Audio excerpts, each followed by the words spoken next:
오늘은 공동서신의 두 번째 시간이 되겠습니다.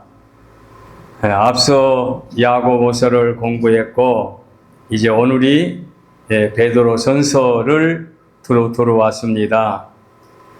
성경의 그 특징을 찾아본다면 요한 사도는 사랑의 사도라고 부릅니다. 그리고 바울 사도는 믿음의 사도라고 부릅니다.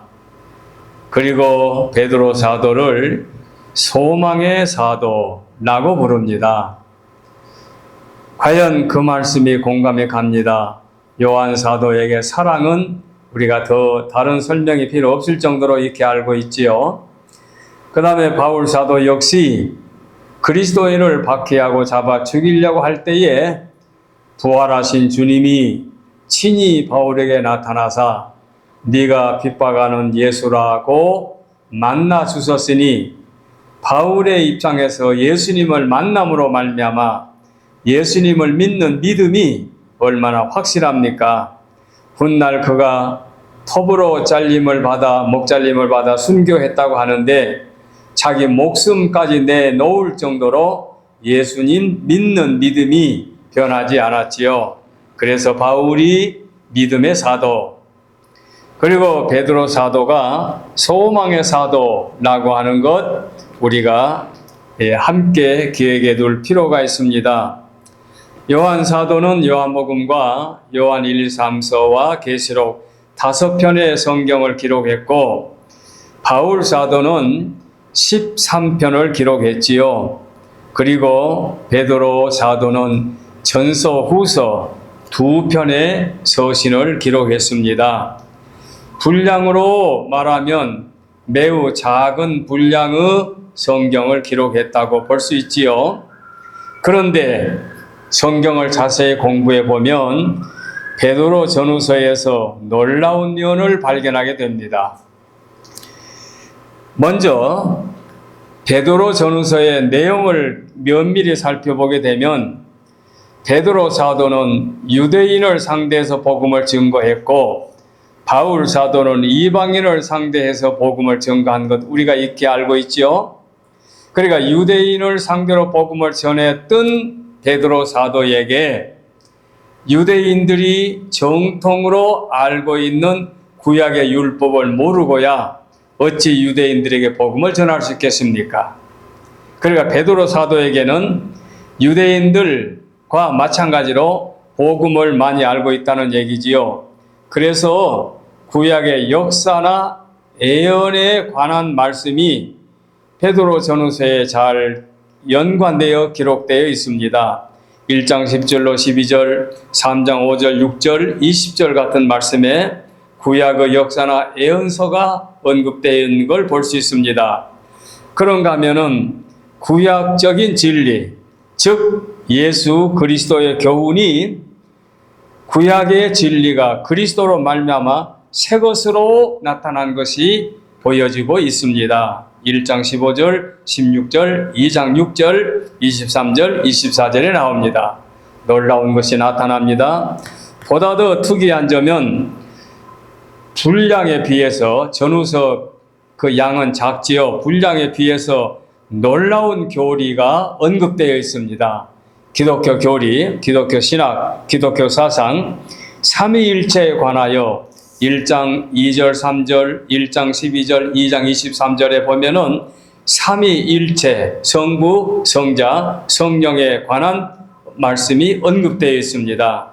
그리고 4장 19절에 보면은 창조론, 창조에 관해서 창조, 유일한 창조, 그 다음에 1장 20절, 3장 18절을 보면은 그리스도, 기독론, 그리스도에 관해서, 그 다음에 2장 8절과 그 다음에 24절과 3장 18절, 19절 말씀 보게 되면 속죄, 그리스도 안에서 죄사함을 받는 속죄, 그래서 삼위일체, 창조, 그리스도, 속죄가 나오는데 2장 5절, 9절, 17절, 5장 1절로 9절 말씀 보면은 교회론이 나오고 그 다음에 1장 13절, 오늘 본문 4장 7절, 13절, 5장 1절, 10절 말씀을 보면은 종말론에 관해서 나옵니다.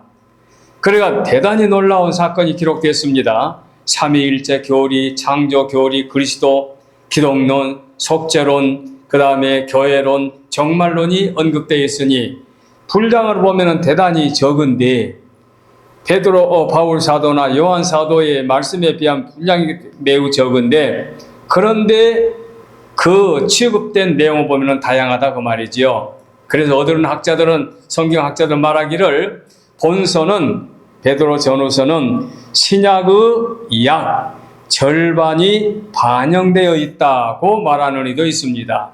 놀랍죠? 신약이 27권인데 신약의 50%가 이 베드로 전후서의 적은 양의 서신 속에 반영되어 있다고 말합니다. 뿐만 아니라 바울 사도가 기록한 그 서신의 로마서, 에베소서의 내용과 우리가 얼마 전에 공부했던 야고보서의 내용이 이 베드로 전후서와 공통된 부분이 그 일맥상통한 부분이 매우 많습니다. 제가 그래프를 다 보여드리지 못해서 유감스럽습니다만은 공통된 부분이 그렇게 많습니다. 자, 그런데 이 베드로 전후서를 베드로 사도가 기록했는데 한마디로 말하면 역경과 박해와 시련을 당하고 있는 그 당시 성도들에게 격려의 편지를 보내는 말씀이 본문입니다. 그래서 격려를 하늘의 소망으로 성화시키기 위해서 이 베드로 전후서를 기록했습니다. 그래서 본서를 격려의 서신 또는 소망의 서신이라고도 말합니다. 그리스도인들의 생활에 꾸준한 힘을 주는 근원, 우리 성도들에게 꾸준히 힘을 주는 근원은 우리 주님이 장차 재림하셔서 선악간에 심판하신다 하는 주님의 재림에 대한 소망이 성도들에게 큰 힘을 부어주는 거지요. 그래서 오늘 본문에 보면은 만물의 마지막이 가까웠다. 오늘 이 말씀을 제목으로 정했는데 주후 66년, 67년경에 로마의 그 황제였던 네로가 얼마나 그리스도인들을 박해했는지 여러분 영화나 역사를 통해서 알고 있지요. 사자의 밥이 되게 하기도 하고 불을 태워 화형시키기도 하고 잔인한 방법으로 그리스도인들을 잡아 죽이는 일을 했지요. 이렇게 핍박받는 그리스도인들에게 시험을 참고 인내하고 소망을 잃지 않도록 격려하는 말씀이 베드로 전후서다. 이렇게 설명하면 아마 짧은 이 순간의 말씀으로 이해가 될 줄 압니다. 그래서 베드로 전서 오늘 본문의 말씀들 보면은 앞서 1장, 2장, 3장의 말씀을 보면은 신자가 한 국가의 국민으로 또는 어느 단체나 어느 그 상전의 사원으로 또는 한 가정의 아내로, 한 남편의 아내로 무고한 아무런 연고 없이 죄 없이 순환을 당하고 고통을 당하는 것을 밝히면서 참고 인내하라 말씀하시더니 이 본문에 와서는 만물의 마지막이 가까웠으니 이걸 하라 하고 말씀하신 것이 오늘 본문의 내용이 되겠습니다. 자, 만물의 마지막이 가까웠다. 이 엄청난 어마어마한 장엄한 말씀을 제목으로 정했으니 본문 설명은 3대지 세 번째 대지로 내려놓고 1대지 2대지에서 만물의 마지막 즉 말세 종말에 관해서 조금 제가 준비해 왔습니다. 이 말씀을 먼저 들도록 하겠습니다. 자, 첫 번째로 만물의 마지막 때에 1대지 뭐냐? 말세에 대한 바른 이해를 우리가 우리 식구들에게 전달해 드리려고 합니다. 말세에 대한 바른 이해, 잘못된 인식, 바른 이해, 말세에 관해서 잘못된 이해, 인식에 빠져버리면 안 된다는 얘기지요. 그게 뭡니까? 이단 사상 아닙니까? 그래서 교회 2000년의 역사를 보게 되면 잘못된 종말관으로 인하여 교계는 물론이거니와 개인적으로 사회적으로 큰 피해와 파장을 가져온 건 사실입니다. 한국에서 우리 당대만 해도, 우리 어렸을 때만 해도 6.25 동란 이후에 뭐 그 이전에 백백교라든가 이단 그 이전 것도 접어놓고 우리가 학교 다닐 때부터서 열심히 교회를 다닐 때에 박대선 전도관, 그 다음에 문선명 통일교로 시작하여 오늘날 이재록이 또 누굽니까 정명석이 이르기까지 장막성전 이르기까지 얼마나 많은 이단들이 판을 쳐왔습니까? 시한부 정말론적, 다미선교회, 극단적 세대주의, 또는 전쟁을 결부시켜서 전쟁 애연, 또는 심지어 요즘에는 백신에 이르기까지 많은 음모론을 가지고 자기들의 목적을 달성하기 위해서 교묘히 정말론을 이용한 이단이 참으로 판을 치고 있습니다. 교묘한 방법으로 죄와 심판으로 공포심을 조장해서 자기들의 불법 집단의 목적을 달성하려고 하는 이단들의 특성을 알고 경계하지 아니할 수 없습니다. 더 놀라운 것은 요즘에는 이단들도 온라인 상황에서 그야말로 인터넷으로 자기들의 목적을 달성하기 위해서 정말론을 자기들의 입장에서 퍼뜨리고 있으니 우리가 인터넷 시대에 살고 있으면서 더더욱 심각성을 깨닫고 기독교의 정통성을 잃지 말아야 할 것입니다. 성경을 그들은 교묘히 곡해하고 교묘히 해석해서 상징적이나 비유적으로 이것을 해석해서 자기들이 끼워 맞춰가지고 자기들을 따라오도록 그렇게 유인하는 이단의 우리는 잘못된 사상에 빠져서는 안 될 것입니다. 이렇게 몇 년 전에 이단에 대한 설교를 했습니다만은 또 앞으로도 이단에 관한 설교 있을 줄로 알고 그러므로 경계할 대상 중에 이단이 있다는 것을 기억하시고 또 하나는 동양의 정말관, 동양의 사후 세계는 서양의 사후 세계가 조금 달라요. 서양은 기독교 문화를 받아가지고 심지어는 단테 신곡 같은 걸 보게 되면 그래도 동양의 사상과는 조금 다른데 그 동양의 사후관은 조금 세계관이 조금 다른 거 조금만 언급하고 지나가겠습니다. 자, 우리가 살아있는 모든 사람들은 죽은 다음의 일을 우리가 알 수 없습니다. 누군가 다녀왔다? 그것은 우리가 매우 희박한 의심할 여지가 많습니다. 그러니 사후 세계에 관하여 주장하거나 천국이나 지옥이나 또는 불신자들이 다녀왔다고 하는 일들은 우리가 이단 이상으로 경계해야 할 일입니다. 다만 우리가 오늘은 간략하게 동양에서 그 사후 세계를 언급한다면 공자를 생각할 수 있지요. 공자가 남긴 말이 우리 마음속에 와닿지요. 공자가 한 제자가 공자에게 와서 선생님, 사람이 죽으면 어디로 갑니까? 하고 질문을 했지요. 그러니까 공자가 대답하기를 사는 것도 알지 못하는데 살아있는 이 땅의 삶도 다 알지 못하는데 죽은 뒤의 일을 어찌 알겠느냐 하고 대답했다. 그분으로서는 상당히 타당성 있는 질문한 거지요. 대답을 한 거지요. 한마디로 사후 세계는 알 수 없다. 가보질 않았으니 알 수 없다. 네, 그렇게 말하면서 현실에 신경 쓰고 열심히 살라는 의미로 우리가 받아들일 수가 있죠. 유교에서도 많죠. 유교에서도 많은데 삶과 죽음의 이치를 낮과 밤의 이치처럼 생각하지요. 그래서 낮이 있어야 밤이 있고 밤이 있어야 낮이 오는 법이다. 그런 식으로 인식을 하고 있지요. 물이 얼기도 하고 얼음이 녹아서 물이 되는 것도 그와 같은 이치다. 그래서 인생은 왔다가 가는 것이다. 심지어 도가라고 하는 분은 어차피 자연의 도 앞에는 모두가 쓸모없다. 죽든 살든 상관이 없다. 이렇게 말하는 이도 있습니다.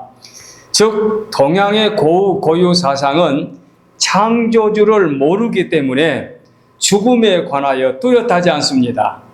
다만 하나 딱 짚어서 말한다면 동양의 정말 사상은 순환, 돌고 도는 것. 그래서 돌고 도는 순환설로 말할 수 있습니다. 이 우주의 질서, 즉 우리는 창조주께서 우주를 창조하셨고 하나님의 창조에 따라서 우주가 지금 운행되고 있는 것으로 우리는 알기 때문에 창조주를 믿는 우리의 신앙과는 전혀 달리 창조주를 모르기 때문에 우주의 질서 속에서 뭔가 이치를 찾아보려고 하니까 그들은 순환, 돌고 도는 사상으로 그들은 이제 생각하게 되는 거지요. 그러니까 우리와는 전혀 뿌리가 다릅니다. 여기서 비근한 예를 제가 옛날에도 드린 기억이 납니다만은 제가 신학교를 다닐 때에 우리 마을에 저희 친외삼촌입니다. 그 자유당 시절에 이승만 대통령 시절에 면의회 의회 회장까지 해가지고 그분이 돌아가실 때까지 회장님하고 별명을 붙였는데 마치 뭡니까 저 전원 일기의 최불암회를 회장님이라고 부른 것처럼 그런 식으로 대우를 받는 외삼촌인데 제가 이제 신학교를 다니다니까 이거 뭐 목사가 될 것을 자기가 전제하고 나한테 이제 이론적으로 나를 이제 훈계를 하는 거예요. 아무개는 어디에 명당에다가 조상의 묘를 써가지고 잘 되었다. 또 누구는 이렇게 축복받았다 해가지고 자기 논리를 쫙하니 펼쳐 나가더라고요. 그래서 내가 다 듣고 난 다음에 외삼촌 내가 한 가지만 질문할게요. 외삼촌이 말씀하신 대로 명당짜리 그 누구가 거기다 명당에다 조상의 묘를 써가지고 잘 살았다고 칩시다. 그리고 그거 인정해 주니까 자기는 좋아하죠. 다 그걸 다 인정합니다. 인정하는데 그러면 그 명당 자리는 누가 창조했을까요? 하고 내가 물어보니까 이 점잖은 학식 있는 한학자가 한 5분 가만히 대답을 못하고 있더라고요. 그런데 마지막에 깨끗하게 승복하더라고요. 그 명당 자리는 하나님이 창조하신 것 같다 하고 제게 인정을 하더라고요. 제가 외삼촌을 이겼다 졌다 이런 얘기가 아니고 창조주를 믿는 신앙과 창조주가 누군지 모르는 자의 사상과 그렇게 다르는 거예요. 그래서 동양의 사상과 동양의 철학은 사후 세계관이 우리와는 전혀 다릅니다. 우리 마을에 실제로 그런 일이 있었거든요. 우리 마을에 운마을에 10가구, 아랫마을 조금 떨어진 마을에 30가구, 40가구가 살고 있는데 깨끗한 앞산이 독리산으로 있어요. 그런데 우리가 그 운마을에서 살았는데 우리 집 바로 밑에 한씨라는 분이 살고 있었는데 상당히 좀 욕심이 많고 이기적이고 좀 거센 분이었어요. 그렇다고 우리가 뭐 싸우고 그런 건 아닌데 근데 그분 제가 어렸을 때 할아버지가 돌아가셨습니다. 그 집안의 어른이 돌아가셨는데 어른의 묘를 어디다 썼느냐 마을에 쭉 막창으로 올라가게 된 높은 산이 있는데 높은 산에서 자기 집이 바라보이는 우리 마을이 바라보이는 그 지역에다가 묘를 쓰더라고요. 그리고 거기는 묘가 쓸만한 곳이 아니고 높은 산 거의 그 높은 산 중턱에 올라가가지고 그래 마을에서 이렇게 보여요. 그분의 묘가 왜 저렇게 딴 데다가 썼을까 그때는 몰랐어요 제가.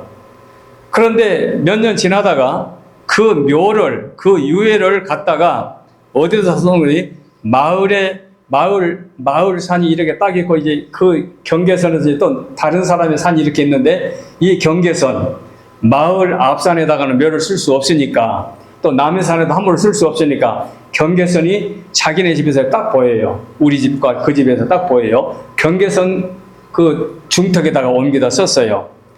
그것도 이상하지요. 그것도 묘가 쓸만한 곳이 못 되는데 그래도 그때까지 어렸을 때는 몰랐어요. 그리고 6.25 동란이 났습니다. 6.25 동란이 났는데 우리는 산골이기 때문에 화전민이 같이 산골이기 때문에 그 곰비들, 그 공산 빨갱이들 인민군 그 산으로 도망친 사람들 때문에 마을이 피해를 입고 화재를 당하고 약탈을 당하니까 읍내로 이제 그 강제로 이제 소개를 가서 살고 있는데 소개를 가서 살면서 열악한 집이 없으니까 그 마을 어구에 채소밭에다가 그 토구를 파고 거기서 이제 겨울을 나고 그런 살면서 그 우리 어머니를 비롯한 마을에 7분인가 8분의 젊은 어머니들이 세상을 떠났어요. 그 병을 얻어가지고. 그래 이제 마을에 그 젊은 어머니도 세상을 떠나니까 아주 소문이 흉흉하게 났겠지요. 그런데 여기서 무슨 소문이 났는 거니? 우리 마을 앞산을 위에서 공중에서 보면 진짜 얼굴에 코 같아요. 코 이쪽에 우리 앞마을이 있고 코 이쪽에 우리 마을이 있는데 이 콧잔등 같은 이런 우리 앞산 딱 이렇게 끝나요. 우리 앞산이 여기 콧잔등 같은 게 명당 중에 명당이니까 여기다가 묘를 쓰게 되면 집안이 부자가 된다 이런 설이 있어서요.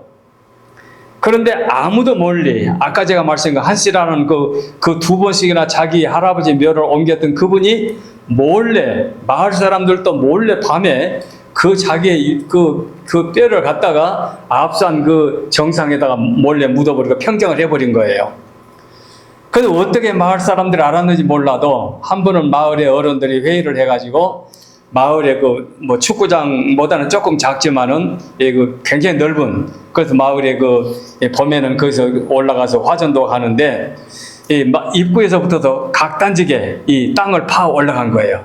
파 올라가다가 그 안에서 무덤 2개를 발견했어요. 옛날의 고려장, 청자 무슨 그릇 같도 나오는 그런 묘가 하나 있고, 그 다음에 한신의 묘가 하나 있고, 그 2개를 발견한 것 저도 목격을 했습니다. 이것은 오늘 본문에 원고에도 없는 말씀인데, 동양 사람들, 한국 사람들 그 사상은 그런 데다가 조상의 묘를 쓰게 되면 부자 된다라고 말하는데 전혀 우리 입장에서는 근거 없는 말이지요. 사후 세계를 동양 사람들은 그런 식으로 생각하지요. 매우 잘못되고 근거 없는 행위지요. 제사도 마찬가지죠. 자기 조상들을 제사를 정석으로 모시면 자기들에게 복 준다? 그 조상들이 복을 주면 가난한 사람이 어디 있겠습니까? 전혀 근거 없죠. 바로 이와 같은 말씀을 드린 이유는 동양의 사후 사상도 이단 못지않게 근거 없는 잘못된 사상이다 는 말씀을 드리려고 지금 이렇게 하고 있는 중입니다. 그렇다면은 이 종말 사상에 한마디로 확실하게 정리할 수 있는 답이 무엇냐? 답은 우리가 성경으로만 찾아야 됩니다. 성경 외에 다른 것은 우리가 믿을 가치가 없습니다. 물론 그렇다고 해서 천국에 다녀왔다 그것을 무조건 부인하라 그런 말은 우리가 믿을 가치가 없다는 얘기예요. 왜냐하면 바울 사도도 환상 중에 3층전에 다녀왔으니까 우리가 체험을 받는 사람이 있을 수 있겠지요. 그러나 그것은 우리가 관심 밖의 일이고 오직 성경에 기록된 것만 우리는 믿고 받아들이면 됩니다. 간략하게 정리하자면 데살로니가전서 4장 13절 18절이 바로 우리 답입니다. 그 답이 뭐냐? 형제들아, 바울 사도가 하는 말씀이 형제들아, 자는 자들에 관하여는 너희가 알지 못함을 우리가 원치 아니하노니 이는 소망 없는 이와 같이 슬퍼하지 않게 하려 함이라. 우리가 예수께서 죽으셨다가 다시 살아나심을 믿을진데 이와 같이 예수 안에서 자는 자들도 하나님이 그와 함께 데리고 오시리라. 여기서 자는 자는 죽은 사망한 자를 말하는 거죠. 우리가 주의 말씀으로 너희에게 이것을 말하노니 주께서 강림하실 때까지 우리 살아남아 있는 자도 자는 자보다 결코 앞서지 못하리라. 주께서 호령과 전사장의 소리와 하나님의 나팔 소리로 친히 하늘로부터 강림하시리니 그리스도 안에서 죽은 자들이 먼저 일어나고 그 후에 살아남은 남은 자들도 그들과 함께 구름 속으로 끌어올려 공중에서 주를 영접하시리니 그리하여 우리가 항상 주와 함께 있으리라. 그러므로 이 말로 서로 위로하라. 우리가 위로하고 우리가 소망을 갖고 우리가 앞으로 장착할 하나님의 나라는 이 데살로니가전서 4장 13절 이후에 18절까지 말씀으로 알고 믿고 답해주면 됩니다. 사후에 관한 일반적인 조심할 수 있는 그런 이단 사상을 말씀하다가 여기까지 말씀을 드렸습니다. 이보다도 확실한 대답은 없습니다. 성경에 기록된 대로만 믿고 답해주면 됩니다. 두 번째로 넘어가겠습니다. 그러면 말세에 살고 있는 우리 성도들, 아까 제가 말씀드린 우리 마을에 안 믿는 사람들, 한국 사람들, 동양 사람들, 하나님을 모르는 사람들의 사고방식이 그랬다면 우리 말세에 살건 우리 그리스도인들은 어떻게 살아야 되겠느냐? 자, 우리가 먼저 확실히 기억할 것은 시작이 있고 끝이 있다는 것은 우리가 인정하지요. 시작이 있고 끝이 있다. 영원히 존재한다. 수억만 전 존재한다. 그게 아니고 시작이 있고 끝이 있다. 시작은 뭡니까? 태초에 하나님이 천지를 창조하셨다. 창세기 1장 1절 거기서 족장시대, 노아 홍수시대, 그 다음에 아브라함 시대, 애굽시대, 애굽에서 탈출의 광야시대, 그 다음에 사사시대, 열왕시대, 또 포로시대, 포로에서 귀환시대, 그리고 구약이 끝나고 신약이 돌아오는 400년의 중간시대, 그 다음에 신약시대. 이게 역사적으로 과정이 와지 않습니까? 구약이 4000년, 그리고 신약이 2000년. 지금 약 6000년의 시간 속에서 과정이 흘러왔습니다. 그러면 창세 이후로 지금까지는 계속 시대로 역사서는 아니지만 사건으로 인하여 6000년의 기록을 성경을 통해서 볼 수 있는데, 그러면 이제부터 앞으로의 끝날이라기보다 앞으로의 날들은 영원히 이대로 존재한다? 이건 논리적으로 맞지 않지요. 왜냐하면 시작이 있었으니까 끝날 있을 거 아닙니까? 그러니까 언제 주님이 오시는지는 우리가 몰라요. 바로 언제인지 모른다고 성경에 말씀했기 때문에 모른다고 대답을 해야지, 징조로 보아서 곧 닥쳤다, 뭐 몇 년, 2000년대 온다, 이렇게 하는 것은 잘못된 이단이죠. 그래서 시작과 끝, 시작이 있기 때문에 끝이 있다는 것은 분명히 우리가 알 수 있지요. 그래서 성경을 통하면은 시작이 있었기 때문에 끝날도 있다는 것을 분명히 알게 되는 거죠. 그래서 이제 성경에 와서 보면 마태복음 24장 같은 데 보면은 세상 끝날에 관한 말씀을 자세히 주님 말씀하고 있지 않습니까? 그리고 징조도 말씀해 주죠. 그런데 이 말씀이 주님이 마태복음 24장 말씀하시는데 다니엘서에 있는 말씀이나 에스겔서에 있는 말씀에 근거해서 주님이 쉽게 설명해 주고 계십니다. 그러니까 구약과 신약은 연관이 있다는 얘기예요. 종말에 관해서. 그리고 또 성문학, 시편에도 보게 되면 놀랍지요. 시편 73편 이후에 있는 말씀들을 보게 되면 시편 저자가 하나님, 악인들이 왜 저렇게 잘 삽니까? 왜 저렇게 하는 일마다 잘 됩니까? 근데 우리는 왜 이렇게 힘들게 삽니까? 우리가 의인인데 우리가 잘 돼야 되고 악인들이 잘못돼야 되는 거 아닙니까? 그런데 왜 악인들이 잘 됩니까? 하고 불평을 합니다. 물론 선지자들도 그런 선이 있었지요. 그런데 시편 73편 17절 말씀 보면 이렇게 나와요. 하나님의 성소에 들어갈 때야 그들의 종말을 내가 깨달았나이다. 그들의 종말, 악인들의 종말을 내가 깨달았나이다. 주께서 참으로 그들을 미끄러운 곳에 두시며 파멸에 던지시리니, 이렇게 나와요.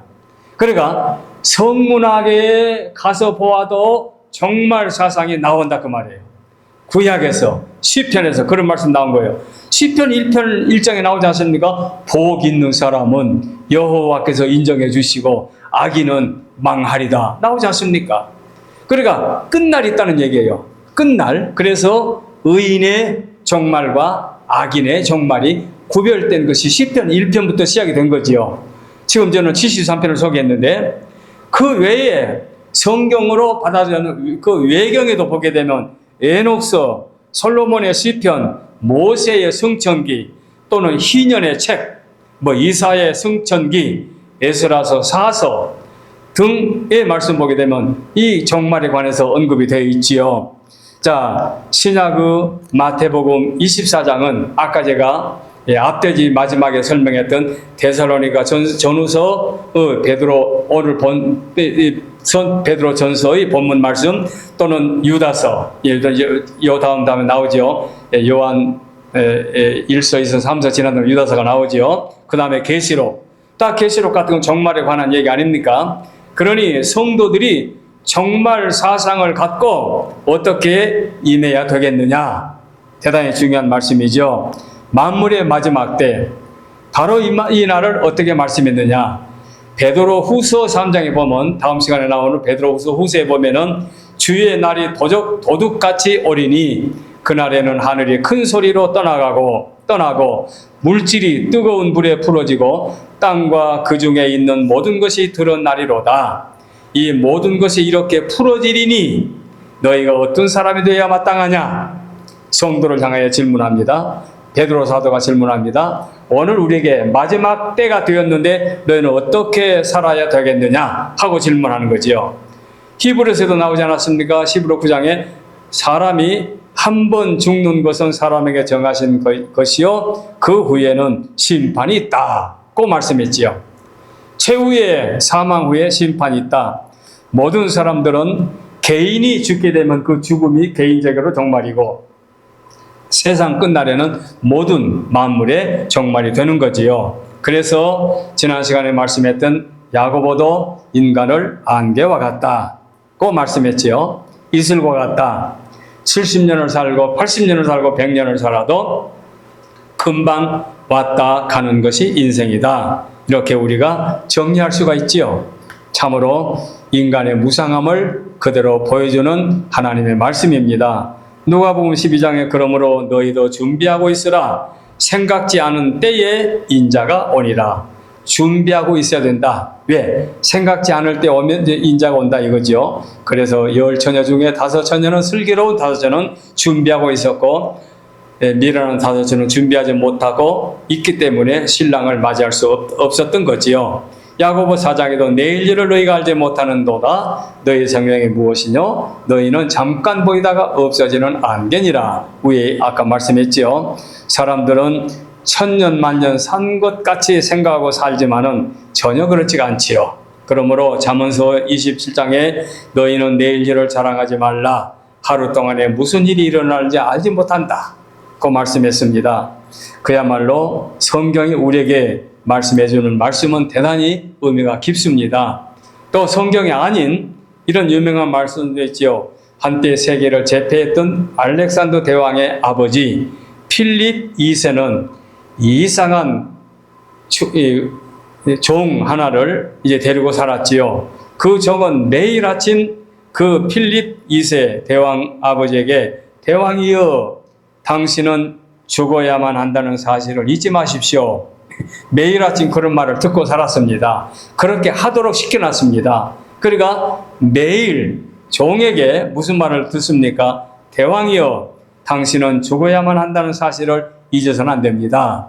그러니 우리 모든 그리스도인들은 세상 끝날이 임박했고 그 끝날에 최후의 심판이 있고 심판대 앞에 서게 된다는 사실을 성경은 우리에게 제시해주고 있습니다. 자, 여기까지 만물의 마지막이 가까웠다는 말씀이기 때문에 제가 추가로 말씀을 준비해서 드렸고 이제는 본문으로 들어가겠습니다. 본문 7절로 11절 말씀에 우리 성도들의 이제 할 본분을 밝혀주고 있지요. 이 본문은 어려운 말로 쓰지 않았으니까 충분히 이해가 됩니다만은 말세의 성도 할 일이 뭐냐? 정신을 차리고 근신하여 기도하라 고 나옵니다. 정신을 차리라 이 말은 깨어 있어라 질서 있게 세상에 취해 있지 말고 경성해서 기도하라 그 말이죠. 이 기도에 관해서는 베드로 사도가 자기 자신을 살펴본 것 같습니다. 베드로 사도는 얼마나 예수님 앞에 훌륭한 제자였습니까? 인성도 대단하고 열성도 대단하고 용기도 대단하고 박력도 대단한 제자였습니다. 그럼에도 불구하고 주님 앞에 지적을 많이 받았지요. 시몬아, 사탄이가 너를 지금 곡식을 키에다가 담아서 까부는 것처럼 너를 지금 까불고 있다. 너를 넘어뜨리려고. 얼마나 구체적으로 예를 들었습니까? 곡식에 이 결을 이제 걷어내기 위해서 키질하는 것처럼 사탄이가 너를 지금 키질하고 있어. 그것뿐입니까? 겟세마네 동산에서 주님이 지금 죽음을 앞에 놓고 얼마나 간절히 기도하십니까? 이마에 땀방울이 핏방울처럼 떨어지는 그렇게 기도하는데 베드로 그 순간에 자고 있었잖아요. 그러니까 와서 또 깨우지요. 시몬아 나를 위해서 기도해달라. 또다시 기도하고 돌아오니까 또 자고 있었지요. 3번째까지 반복해서 그러니까 마지막 3번째 기도가 나서는 이제 자고 쉬라. 이제 때가 가까웠다. 그러니 베드로 사도가 지금 이 순간에는 얼마나 그런 순간이 마음이 괴롭겠습니까? 그것뿐입니까? 큰소리 뽕뽕 쳤지요. 주님이 어디를 가더니 주님을 끝까지 따라가겠습니다. 죽음의 자리라도 따라가겠습니다. 근데 아니다. 오늘 밤에 닭이 울기 전에 네가 나를 3번씩이나 부인할 것이다. 근데 부인했잖아요. 그래 베드로 사도가 얼마나 마음이 아팠겠어요. 얼마나 마음이 괴로웠겠어요. 그래서 우리 말세의 성도들에게 근신하여 정신을 차리고 근신하여 기도하라 이렇게 말씀하신 줄 압니다. 무시로 기도하라. 우리 주님이 기도의 본을 보여주셨지요. 기도는 뭡니까? 우리가 하나님과 교통하는 순간 아닙니까? 하나님과 교통한다. 하나님과의 주파수가 맞추는 거지요. 라디오도 주파수가 맞으면 소리가 나지 않습니까? 하나님과의 주파수가 맞지 않으면 하나님과 우리는 일치하지가 않지요. 봉떨어 있는 거죠. 우리가 가정에서 부부도 호흡이 맞아야 화목한 가정이 되는데 서로 마음이 맞지 않으면은 따로따로 생각이 되면 그 가정은 파탄이 되지 않습니까?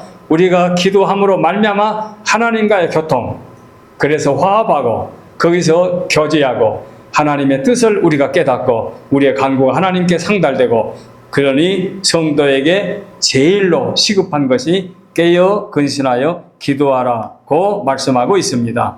그리고 그 다음에 있는 말씀 보니까 무엇보다도 서로 사랑할지니 사랑은 허다한 죄를 덮느니라. 그 8절에 말씀하고 있죠. 기도하라, 사랑하라.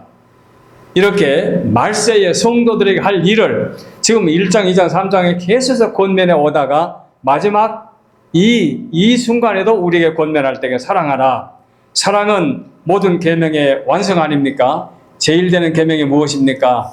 하나님을 사랑하라. 그 다음에요, 이웃을 사랑하라.